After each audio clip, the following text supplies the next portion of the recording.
नमस्कार साथियों और प्यारे बच्चों। आज हम लोग एक बहुत ही महत्वपूर्ण सूचना यहाँ पर देने के लिए आपके सामने उपस्थित हुए हैं।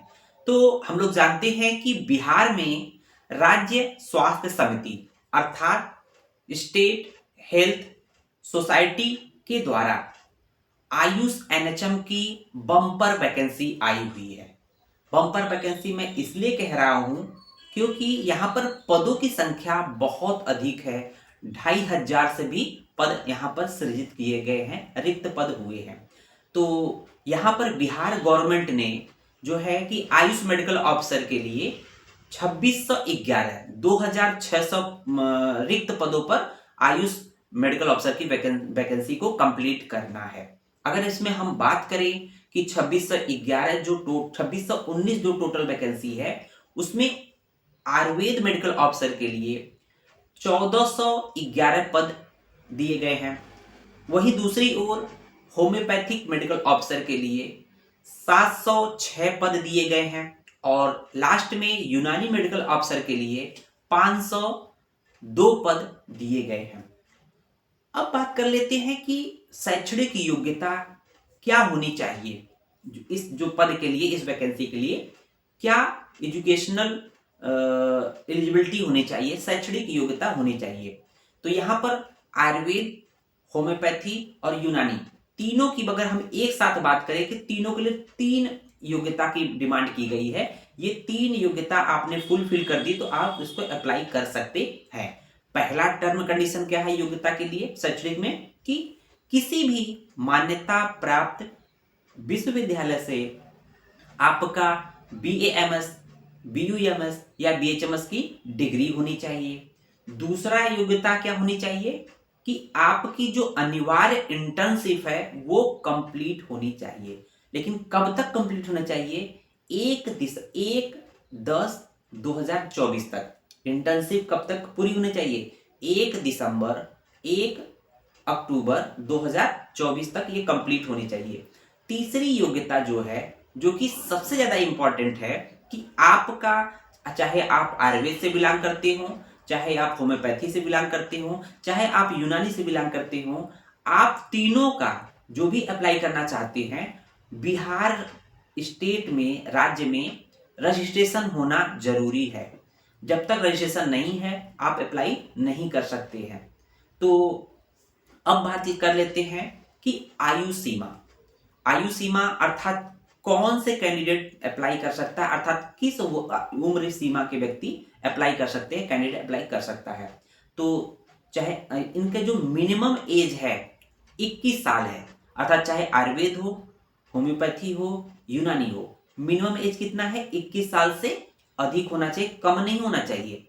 दूसरा मैक्सिमम एज की बात करें, तीनों की बात हम कर रहे हैं एक साथ, तो उसमें अनरिजर्व अर्थात जनरल और ईडब्ल्यूएस जो मेल कैंडिडेट हैं, जनरल और ईडब्ल्यूएस जो मेल कैंडिडेट है, उनकी मैक्सिमम एज 37 साल से अधिक नहीं होनी चाहिए।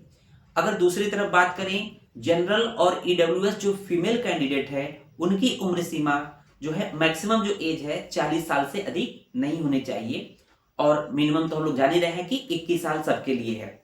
और बात करें बीसी अर्थात पिछड़ा वर्ग और ईबीसी अर्थात एक्सट्रीमली बैकवर्ड क्लास अर्थात अत्यंत पिछड़ा वर्ग के लिए, चाहे मेल हो चाहे फीमेल हो, उन दोनों के लिए जो उम्र की अधिकतम सीमा है वो 40 साल है। और लास्ट में हम लोग बात करेंगे SC ST, है ना, अनुसूचित जाति, अनुसूचित जनजाति, इन दोनों के लिए जो चाहे मेल हो फीमेल हो, इनके लिए उम्र की मैक्सिमम सीमा क्या है? अधिकतम सीमा 42 साल रखी गई है, 2 साल और बढ़ा दी गई है। अब बात कर लेते हैं कि आयु सीमा और शैक्षणिक योग्यता के लिए कट ऑफ डेट क्या है। जो हम लोग बात कर रहे हैं ना कि किस डेट से हम लोग आयु सीमा को काउंट करेंगे, किस डेट से हम लोग इंटर्नशिप काउंट करेंगे, तो 1/10/2024 ये लास्ट डेट होगी। इससे आप अपनी उम्र को काउंट करेंगे, इसी से अपने इंटर्नशिप को काउंट करेंगे कि मेरा इस डेट तक इंटर्नशिप पूरा है कि नहीं है ना। तो इतना देखेंगे तो उसका हिसाब से अप्लाई करेंगे। अब बात करते हैं कि एप्लीकेशन फॉर्म कैसे भरा जाएगा। तो ये प्रक्रिया ऑनलाइन प्रक्रिया होगी, है ना, ऑफलाइन नहीं है, ये ऑनलाइन है। और ऑनलाइन कैसे भरेंगे? तो यहाँ पर देखेंगे, जब आप वेबसाइट पर जाएंगे तो वहां पर बिहार के मतलब कि स्टेट हेल्थ सोसाइटी के एक तरह से वेबसाइट जाएंगे, वहां पर प्रक्रिया आपको मिल जाएगी। अब बात करें कि किस डेट से ये प्रक्रिया शुरू होगी, अर्थात एप्लीकेशन फॉर्म कौन से डेट से स्टार्ट होगा। तो ये प्रारंभिक डेट जो है 1/12/2024 के सुबह 10 बजे से ये पोर्टल खुल जाएगा। अर्थात 1 दिसंबर 2024 के सुबह 10 बजे के बाद 10 बजे से ये पोर्टल या प्रक्रिया शुरू हो जाएगी, ऑनलाइन की प्रक्रिया। और कब तक हम लोग, अंतिम तिथि क्या है, तो अंतिम तिथि की बात करें तो 21 दिसंबर 2024 अर्थात 21/12/2024 इसका लास्ट तिथि है, शाम के 6 बजे। अब बात कर लेते हैं कि मानदेय क्या दिया जाएगा, अर्थात सैलरी क्या दी जाएगी। तो सैलरी जो है 32,000 पर मंथ एक मुश्त सैलरी दी जाएगी, है ना। उसको देखेंगे सिलेक्शन का प्रोसेस, अर्थात सिलेक्शन का प्रक्रिया क्या है, इंटरव्यू होगा कि डायरेक्ट मतलब भर्ती हो जाएगी कि क्या होगा।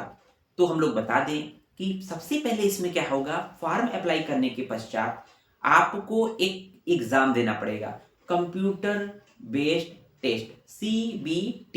CBT means computer based test देना पड़ेगा, अर्थात मल्टीपल चॉइस क्वेश्चन वाले ऑप्शनल क्वेश्चन रहेंगे। अब बात करते हैं प्रश्न की संख्या क्या होगी, तो प्रश्न की संख्या 100 होगी। अब यहाँ पर अभी सिलेबस का तो नहीं पता है, लेकिन जो अन्य स्टेट में होता है, सिलेबस की बात करें तो वहाँ पर सिलेबस में आयुर्वेद का सिलेबस होता है, नेशनल हेल्थ मतलब नेशनल प्रोग्राम्स होते हैं, और NHM के जो प्रोग्राम चल रहे हैं प्रोग्राम का पूरा सिलेबस होता है। और यहाँ तक कि जो जनरल स्टडीज होती है, करंट अफेयर्स से भी प्रश्न पूछे जाते हैं। अब यहाँ पर क्या होगा ये तो भी देखने की बात है। तो जब आप टेस्ट देंगे, टेस्ट देने के बाद जितने भी पद हैं उस पद से 2.5 गुना कैंडिडेट को चूज कर लिया जाएगा, सिलेक्ट कर लिया जाएगा। उस 2.5 गुने कैंडिडेट के डॉक्यूमेंट वेरिफिकेशन होंगे, और डॉक्यूमेंट वेरिफिकेशन के बाद अंतिम मेरिट लिस्ट बनेगी, उसके आधार पर आपका चयन होगा। तो ये कुछ छोटी सी इंफॉर्मेशन थी। उम्मीद है ये इंफॉर्मेशन आपको अच्छी लगी होगी, और अधिक से अधिक लोगों को शेयर करें। धन्यवाद।